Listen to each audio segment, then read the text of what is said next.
आज देश की विषम परिस्थिति से देश हमारा गुजर रहा है।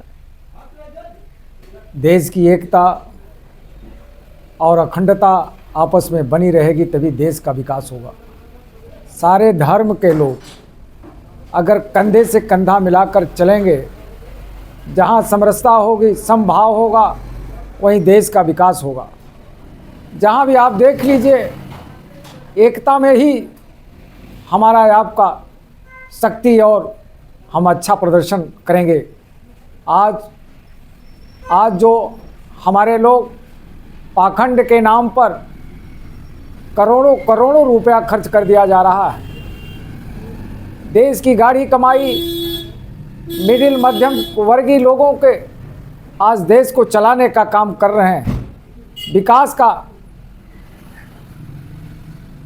प्रशस्त करने का काम यही मिडिल क्लास के लोगों ने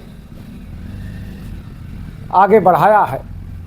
आज आप देख लीजिए, कुंभ में जो लगा हुआ है, आज सरकार केंद्र और प्रदेश की महिमा मंडित करने का काम कर रही है। लेकिन वहाँ जाकर के असली निरीक्षण करिए कि जो दूसरे प्रदेश से आने वाले लोग हैं, उनके साथ किस तरह से दोगला व्यवहार किया जा रहा है। आप जहाँ रोटी के लिए लाले पड़े हैं, लोगों को संतुलित आहार नहीं मिल रहा है, ये प्रदेश की सरकार उसको बढ़ावा देने का काम कर रही है। लेकिन शिक्षा पर उसकी निगाह नहीं है कि हमारे बच्चों को कैसे शिक्षा मिलेगी, उनकी निगाह नहीं है। जो नौजवान पढ़ लिख करके आज हमारा रोड पे घूम रहा है, उसकी सरकार उसकी बात नहीं करती है। आज बेचारे लाठी डंडे खाना पड़ रहा है रोजगार के लिए, अपने हक की मांग करने के लिए। तो सरकार को चाहिए कि इस मुद्दे पर फोकस होना चाहिए। खाली हाथ को रोजगार देने का काम होना चाहिए, अच्छी शिक्षा की व्यवस्था होनी चाहिए। लेकिन कुंभ के नाम पर करोड़ों करोड़ों आम जनता के पैसे को पानी की तरह बहाने का काम किया जा रहा है। दोस्तों, हमें तो आपको सोचना होगा कि पाखंड के नाम पर देश की जनता छली जा रही है।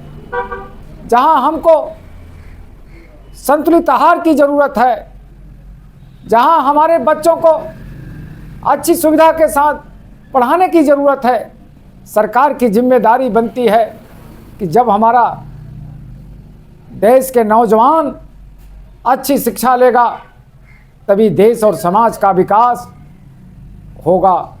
दोस्तों, ऐसे लोगों से सावधान रहिए जो धर्म के नाम पर हमें आपको लड़ाने का काम करते हैं।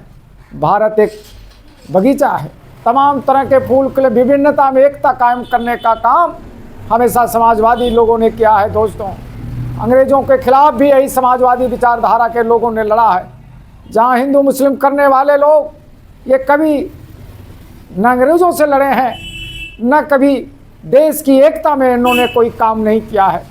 जहाँ हमारे भारत के सारे धर्म के लोगों को देश की विकास की बढ़ाने का काम, देश को आज़ादी दिलाने का काम सारे हिंदू मुस्लिम सिख ईसाई भाई भाई होकर के एक संगठित होकर के लड़ने का काम किया है।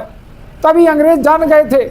जब भारत का नौजवान हिंदू हो या मुस्लिम हो, सिख हो, ईसाई हो, फारसी हो, सब लोग एक दूसरे के थाली में एक साथ खाने लगे, तब अंग्रेज समझ गया था कि अब हमें भागना होगा, भारत को छोड़ना होगा। ये भारत की एकता का मिसाल है। दोस्तों, ये हमें आपको बांटने वाले लोगों से सावधान रहिए। ये हमें आपको बांट करके हमारी एकता को बिगाड़ने का काम करेंगे। ये केवल कुर्सी के लिए ऐसा करते हैं, हमें आपको बांटते हैं। ऐसे लोगों से सावधान होकर के हमें आपको लड़ना होगा, तभी हमारा देश और समाज बचेगा। नहीं तो ऐसे लोग हमें आपको बांट करके ये मलाई की कुर्सी पर बैठने के लिए, हिंदू के नाम पर पोलराइजेशन करने के लिए हिंदू हिंदू की आवाज़ करते हैं। लेकिन हमारा हृदय का टुकड़ा मुस्लिम भी है, सिख भी है, ईसाई भी है, फारसी है, बौद्धिस्ट भी हैं। सबको हमें गले लगा करके एक साथ चलना होगा। सबकी विचारधारा एक होनी चाहिए, तभी हमारा देश हर देशों से प्रतिस्पर्धा करेगा, आगे बढ़ेगा। दोस्तों, हमें एक गले लगा करके चलना होगा, तभी हमारी समृद्धिशाली और हमारे बच्चों को अच्छी शिक्षा मिलेगी, तभी हमारे अपने हक की लड़ाई को लड़ने का काम करिए, तभी आपको हक मिलेगा।